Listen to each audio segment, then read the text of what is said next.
Welcome to There Is a Method to the Madness. My name is Rob Maxwell and I'm an exercise physiologist. I'm the owner of Maxwell's Fitness Programs and have been in business since 1994. The purpose behind this podcast is to talk about the latest trends in fitness, some of the things that you might hear as facts and gospel, and what's true and what's not true, and ultimately how can I help you pick up the lifestyle of health and fitness, because I think it's a must. All right, today's podcast is brought to you by Jonathan and Lynn Gilden at the Gilden Group of Realty Pros. They currently have over 275 star reviews on Zillow, and I have to brag a little bit. Jonathan was actually second overall in the MaxFit Games. His 3 children did absolutely wonderful in the events, and his lovely wife Lynn also crushed it. What a fit family. And you know, that's the topic of today, which is wellness. I'll get into that a little bit more, but yeah, they're awesome. So they can be reached at 386-451-2412 or at thegildengroup.com, and I will put that information in the show notes. That way you can easily contact them. So, wellness and work. Body, mind, and spirit. One of the very influential books I read early on, I must have been in my 20s, was The 7 Habits of Highly Effective People by Stephen Covey. I think it's a great book. It's still relevant today. And the thing I pulled out of it that I want to share with you today is the old sharpening of the saw concept. So basically, as you probably get the analogy, if you sharpen the saw, you're going to cut through the wood a lot easier than if you were dealing with a dull saw. So in a sense, his belief system was that if you sharpen your saw via body, mind, and spirit every day, you're going to be more effective at whatever job you are trying to do. Whether you're working in corporate America, whether you're working in a mom and pop stand, whether you're working at home as a homemaker, which is incredibly important and needed, whatever your work is, that Covey believed if you sharpen your saw, you're going to be better. And is that madness, or is there a method behind it? And the answer is, obviously, there's a method behind it. The research absolutely supports it. When I was going to school in the 90s and for my graduate degree, very early 90s actually, wellness was still pretty hot. And as a matter of fact, my graduate degree was exercise physiology and wellness. And wellness essentially is body, mind, and spirit. And sometimes we talk about it in more components such as social, emotional, mental, physical, spiritual, environmental. So sometimes it's broken up even more, but that's the concept of wellness, which is not just being adequate, good, but going beyond that. But wellness, as far as the degrees and all that, meant you were going to work potentially in corporate wellness. And corporate wellness in the early 90s was still potentially hot. It was definitely getting hot in the 80s. Unfortunately, it really fizzled out, and it's strange that it did, because reality is the data supported it. One of the very first companies to jump on the wellness bandwagon was, believe it or not, Coors Brewery in Colorado. And I guess when you consider Colorado Springs in Colorado, then you're like, okay, that makes a lot of sense, because every year Colorado is voted the healthiest state, if not top 2, 3. And Adolf Coors, the founder or CEO of Coors, at the very least, probably the founder, I'm guessing, with the family, right? Or somebody in his lineage, was 100% for physical fitness. He was into it himself. And usually that's why we lead movements, because we're into it ourselves. So they were the first company to really bring wellness on board and make it public, meaning that we knew about it and there was data. And the data supported it. I mean, the data still supports it. People that work towards their physical fitness are better employees. The data points it out. And how do they measure it? They look at it in missed days per month. People who work out miss less days per month at their job. So in other words, they're taking sick days less. They have greater contribution in their jobs. They report feeling greater job satisfaction. And of course, one of the financial hopes was that if you had a corporate wellness program, then you can get lower insurance rates. And that happened in some places, and in some places it fizzled out. So, but the data absolutely supports that a fit employee, or a person at least working towards their fitness on a regular exercise program, was going to be a better employee. And you can listen to any podcast of successful people in all different realms of life, whether it be coaching, business, whatever. They will tell you they have a pretty strict physical fitness routine. Matter of fact, I can't really think of any that I know of that don't. Every one of the ones I listen to, they talk about it. So it's pretty critical in that area as well. And just from my own personal experience, there's no question about it. I mean, if I don't work out in the morning, I mean, obviously I have days where I do less and will take a day off here or there, but I don't like to take days off. And I don't look at that as punishment or grueling or being too hard on myself. I look at it as being my best friend to myself, being kind to myself. I do not see exercise as punishment or drudgery. Thank God. And I honestly think that that's just because I know what it's like to do it, and I know what it's like not to do it. It's its own natural consequence and reward, without question. Nobody has to motivate me to do that. So if I don't work out or get it in due to a time constraint or whatever, my day's impacted, my mood is impacted, my energy levels are impacted. I'm not as sharp, I'm not as focused.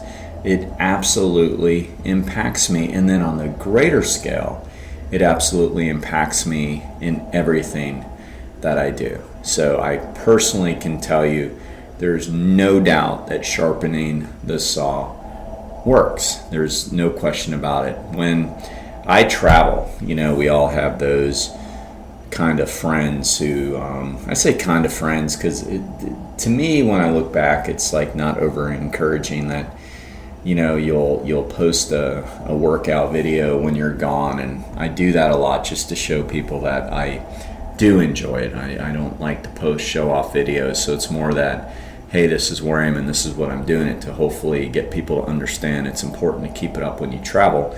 So I'll do it for those reasons. But you might get that snarky comment like, hey, don't you ever take a day off, or, like it's punishment. And it kind of blows me away. I'm usually like, I don't look at it that way, I mean, when I travel, I look forward to getting up in the morning wherever I'm staying, depending on where we're at, and figuring out like what's a good way to work out this morning. Maybe it's where I go a lot to upstate New York, and it's got the beautiful trail system, and I can go jog out there, walk out there, hike out there. I mean, how can you not look forward to that? To me, like thinking, oh yeah, I'm having this great vacation because, I'm hungover, so I'm sleeping in, and then I'm gonna, wake up and get, the door pounded on because I'm missing my checkout time or I'm too late. Oh yeah, that just sounds like an absolute beautiful way to see the area you're at. I mean, what are people thinking, with that mentality? I mean, they obviously don't like really going outside and exploring their environment. And then there's that too. There's been places I've gone to that it's not necessarily trail systems and stuff, but it's like a cool little old town. So I'll think, let's go jog around here to see it. It's one of the best places to see it. Actually, you get up early and before the stores start opening, and you run up and down or walk up and down, and you get to see what's going on. that could be another thing I do. Or, worst case scenario, if it's at a hotel, then I'll work out in their gym on the equipment, using free weights, running on the treadmill, biking, whatever.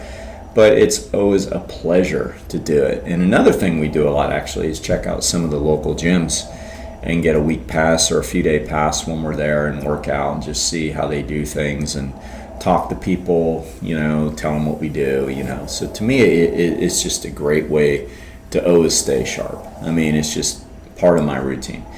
So for me, sharpening the saw is physical exercise. Try to do it first thing in the morning. Mind, I read a lot. I like to read books. I do listen to audiobooks, but I really like to read, and I like to do Sudoku. I journal, so I do that for my mind.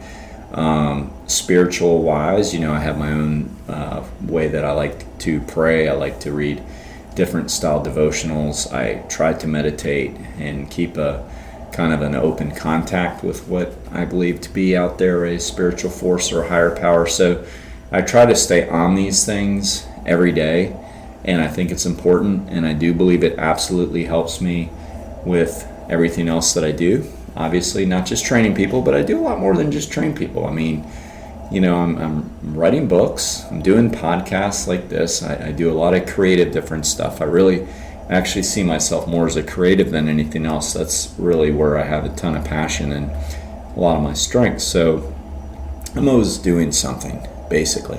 Oh, and learning how to play piano, which I've done for the last year, and that's great for both mind and spirit, I believe. So I try to stay on these things, and I always try to read different kind of self-help books. I think they're important, and they help. So one of the things that came up today with a client is like, they get it, but sometimes it's like, where's the time to get it in? And what I advise them, and I advise everybody, is like, it doesn't have to be overly long. Like, one of the things with the physical sharpening the saw, try the best you can to plan to do it first thing in the morning.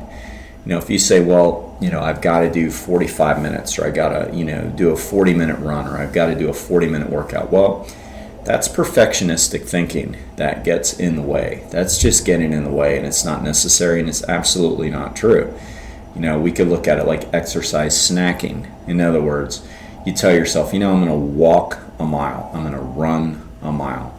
I'm going to do 50 push-ups and 50 squats. Maybe something that takes 5 or 10 minutes on these days that you really look at and go, I have trouble getting this in. And if you're like most people, if you don't do it early, you may not do it unless you have it scheduled via personal training or a master swim class or a group class. And that's why those things are good, because you have the appointments that you got to show up to. So that's absolutely great. But most people I know can't afford to have a trainer 7 days a week or even 5 days a week. So, 2 to 3 days a week might be pushing it. So on those other days that you've got to get stuff done, don't be such a perfectionist. Just tell yourself, I'm just going to go out and do blank, 5 minutes, 10 minutes. Because too often that's the holdup. Well, I didn't have time to get in 3 miles. Okay, but how is 0 better than 1? So yeah, 3 might be ideal, speaking of miles, but obviously 1 mile is better than 0 miles. So if you know yourself, just instead of being a perfectionist, say, well, this is going to be better than nothing. And you never know. You may find you have more energy. You may find you have a little more time to add on. But the key is, if you don't start, you absolutely don't know, right? So everybody listening, first thing in the morning, do something physical. Get up, walk around, go to the bathroom, tend to your pets if you have them, and then do something physical. Perhaps even before coffee. Just, that's the goal. Something physical. I do that every day. I actually have a cup of coffee first, but I'm not in that situation where I dread it or don't find the time, because it's my job. I love it, but at the same time, what I mean is that, I'm training people early. There's no excuse. I don't really have to even shower isn't that great to hear if you work out with me, but I definitely don't have to like change and get all, ready to go do a corporate job. So, it's easier for me that way for sure, but I don't dread it at all. I love it. I look forward to it. I look forward to training. I love it. So that's how we need to look at sharpening the saw. So think of those 3 hours, three ways to sharpen body, mind, and spirit, and say, what's something I can do every day to improve that area? And there's no question, there's no doubt about it. Look up all the research you want to.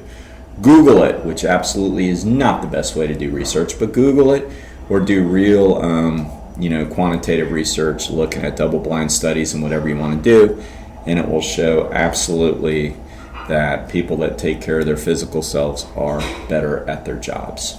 All right. So now let me thank our second sponsor, Istanbul Turkish Mediterranean Cuisine. They're right here in Ormond Beach on South Young Street, and they can be reached at 386-492-7100 or at istanbulflorida.com. And again, that information will be in the show notes. That way you can click on it and see what they got. Until next time, be Max Fit and be Max Well.